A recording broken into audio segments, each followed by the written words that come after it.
Bonjour à toutes, bonjour à tous, meilleurs vœux, bonne année, bonne santé, le plus important pour cette année 2024.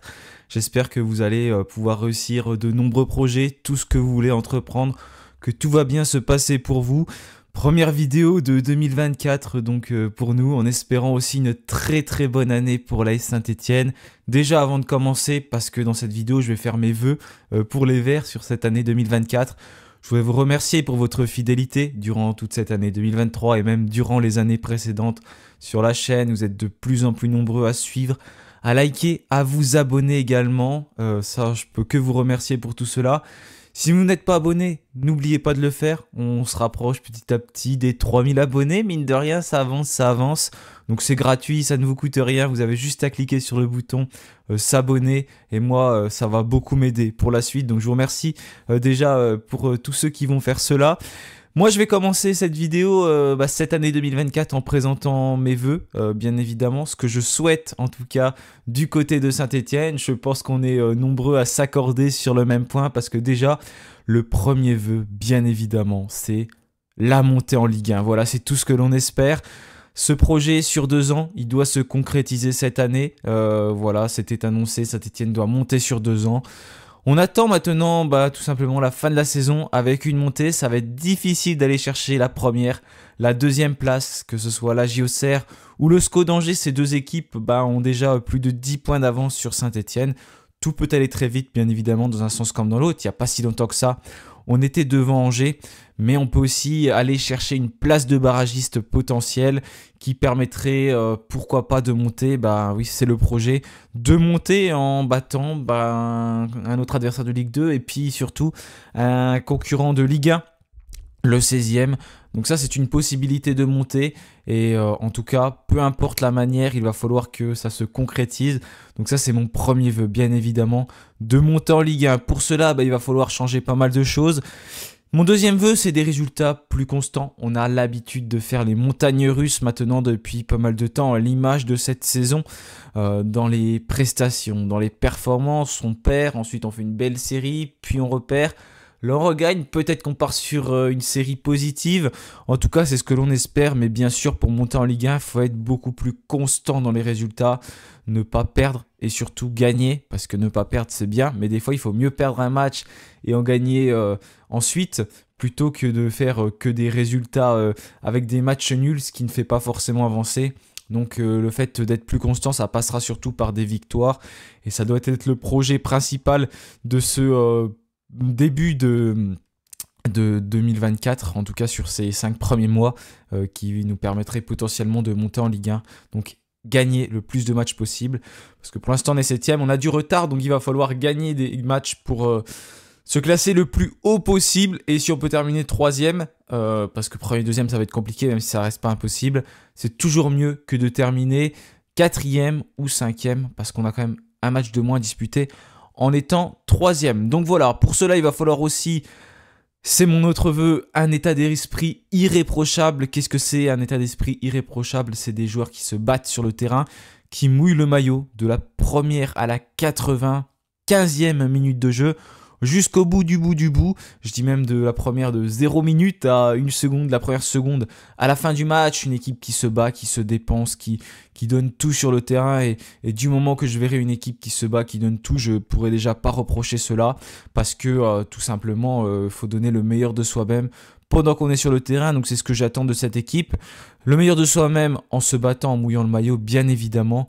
Mais également en ayant un état d'esprit irréprochable au niveau mental. Et c'est quoi ça?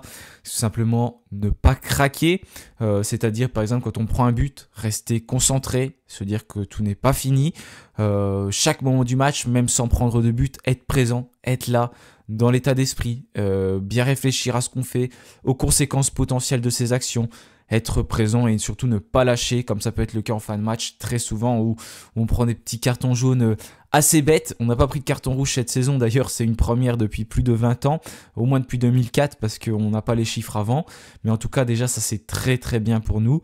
Mais voilà, il faut pas craquer, notamment à la fin, des petites bagarres des fois qui se déclenchent, faire très attention à ça, rester concentré. Et l'aspect mental il est très important. Olivier Dalloglio en parlait souvent en conférence de presse et j'espère que c'est quelque chose qui va être mis en place. Une intensité constante au fil du match, ça on a l'habitude de le voir également. Malheureusement, on a tendance à baisser le pied, surtout en seconde mi-temps. Voilà, en seconde mi-temps, Saint-Etienne a tendance à être moins dedans. En fait, on est très bien en souvent les 20-25 premières minutes, et puis petit à petit, on voit que ça commence à flancher. Et là, je pense qu'il y a un problème au niveau de la préparation physique. Ça, c'est un fait majeur depuis pas mal d'années maintenant. Et je pense même qu'Olivier Dalloglio a mis le doigt là-dessus, hein. Il a pointé cela du doigt parce que... on le voit dans les entraînements là, notamment les Verts qui ont enchaîné avec 3 séances consécutives vendredi. Ils avaient même ils avaient même fait une course d'orientation le matin avant que le soleil se lève. Et des fois, les conférences de presse, elles étaient un peu plus tard, à 12h30. Je pense que c'est pas pour rien non plus.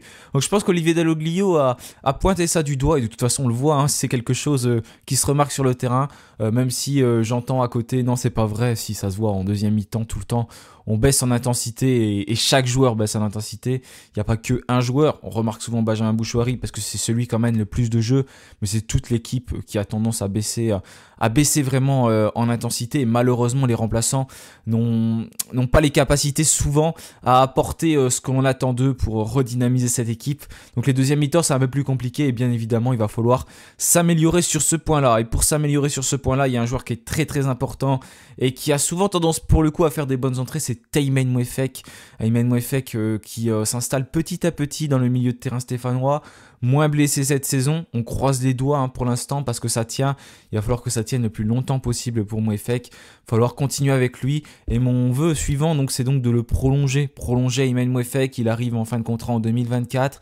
Ça traîne pour l'instant, il lui reste 5-6 mois de contrat là. Il peut s'engager à n'importe quel moment dans n'importe quel club. Donc c'est quelque chose qui va être très important. Réussir à prolonger Aymen Mouefek parce qu'au milieu de terrain, c'est un joueur qui nous apporte beaucoup. Il peut potentiellement y avoir des départs. En plus, durant ce mercato hivernal, on aura le temps d'en reparler durant ce mois de janvier avec pourquoi pas Victor Lobry, Thomas Monconduit, des joueurs qui sont un peu poussés vers la sortie. Et quand je vois les dernières prestations d'Aymen Mouefek, franchement, il est très intéressant, très important pour nous. Et si on arrive à mieux le gérer d'un point de vue des blessures, ce qui semble plus être le cas cette saison, c'est un joueur qu'il va falloir prolonger impérativement et qu'il ne faut surtout pas perdre au milieu de terrain.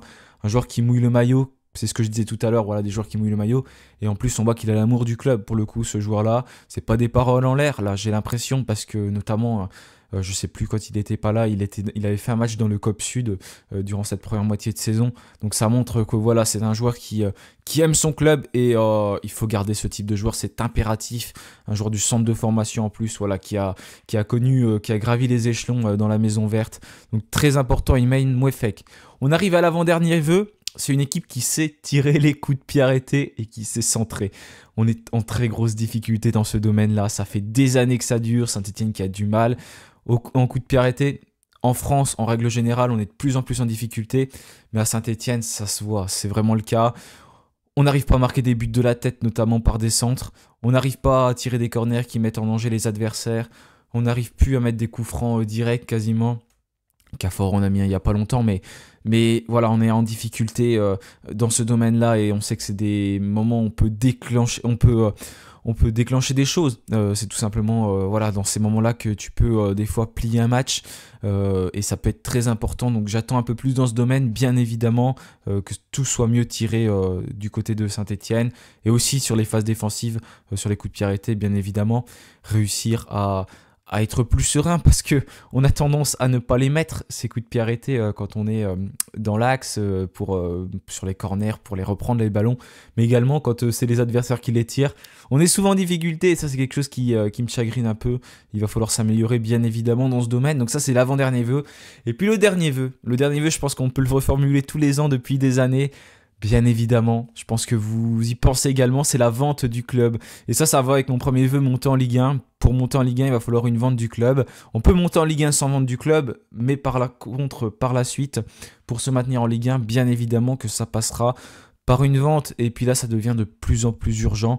Si jamais on reste en Ligue 2, dans un an, la situation ne sera pas la même à Saint-Etienne. On a déjà baissé notre budget. Et on ne pourra pas continuer bien évidemment dans cette situation-là. Il va falloir changer des choses. Et c'est impératif de monter en Ligue 1 et de vendre le club par la suite pour repartir sur un nouveau projet, faire autre chose.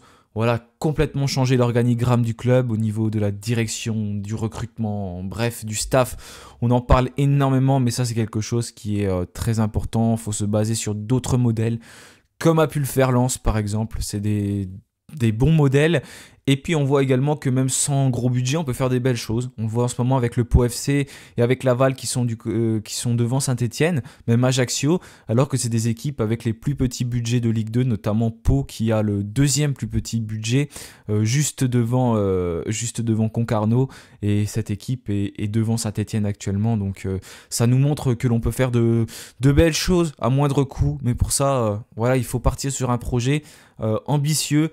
Mais si on veut prétendre à viser plus haut, parce qu'on n'a pas les mêmes projets que Pau, Laval, normalement à Saint-Etienne, bien évidemment ça passe par une vente pour repartir dans l'élite, et pourquoi pas, et même c'est sur le projet je pense dans pas très longtemps, en tout cas j'espère, rejouer les Coupes d'Europe, c'est ce qu'on espère bien évidemment en tant que supporter de Saint-Etienne. Voilà, on a tout pour faire des belles choses avec le public, avec l'environnement, le stade, bref, Saint-Etienne est un club qui est taillé pour monter et pour jouer les premiers rôles en Ligue 1, pas pour jouer les premiers rôles en Ligue 2, donc on espère de grands changements dans très peu de temps. Voilà, j'ai terminé pour mes vœux, il y en a bien évidemment encore beaucoup à rajouter, mais je pourrais faire une vidéo de 40-50 minutes, c'est pas l'objectif.